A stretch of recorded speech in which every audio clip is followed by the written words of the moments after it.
সুপ্রিয় দর্শক, আসসালামু আলাইকুম। কেমন আছেন? আশা করছি ভালো আছেন। দেখতে পাচ্ছেন এগুলো কিন্তু আমাদের ফার্মি টাইগার এবং কিছু পোল্ট্রির বাচ্চা নিয়েছিলাম।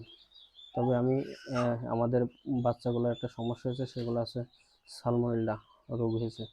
আর যেই রোগগুলো এই যে আপনার হচ্ছে বাচ্চার পা শুকিয়ে যাবে এবং শুকিয়ে যাওয়ার পরে কিন্তু বাচ্চা শুকিয়ে মরে যাবে, হাড়টা বড় হয়ে যাবে।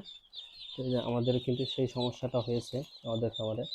আর এই সমস্যা হওয়ার কারণ হচ্ছে আমরা যেখান থেকে ফার্মের বাচ্চা নিয়েছিলাম তাদের, আপনারা যারা দোকান থেকে বাচ্চা কেনেন, ওই বাচ্চা দোকান থেকে কেনার পরে ওই বাচ্চার ভেতরে কিন্তু পুরা ওই যে আপনার যে ঘরে রাখে কিংবা খাঁচায় রাখে, সেই খাঁচার থেকে আমরা বাচ্চা নিয়েছি। আর সেই খাঁচার বাচ্চার সালমোনেলা ছিল।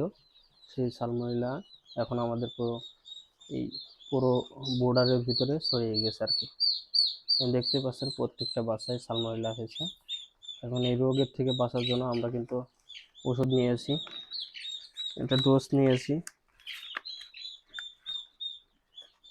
অ্যানিভেট, প্রতি লিটারে 1 গ্রাম করে অ্যানিভেট খাওয়াবো। আর একটা ওষুধ নিয়েছি যে সানফক্স 10%, এটা প্রতি লিটার 1 গ্রাম। এটা আমরা 2-3 দিন খাওয়াবো। দেখো ওই বাচ্চাটা কী করছে, ঠিক আছে, পা ধরে টানছে। তো এই ডোজটা খাওয়ানোর পরে কীরকম হয় সেটা আপনাদেরকে দেখাবো।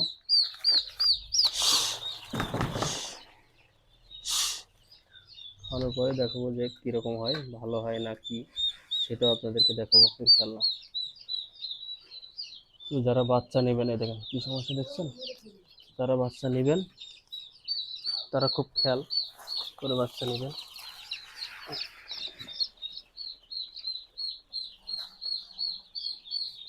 যে কোনো দোকান থেকে বাচ্চা নেওয়ার আগে তাদের খাঁচার ভিতরে যদি বাচ্চা ধরা থাকে, সেই বাচ্চাগুলো খুব কম নেবেন আর কি, নেবেন না বললেই চলে। আর যেইগুলো দেখেন কী অবস্থা, দেখেন।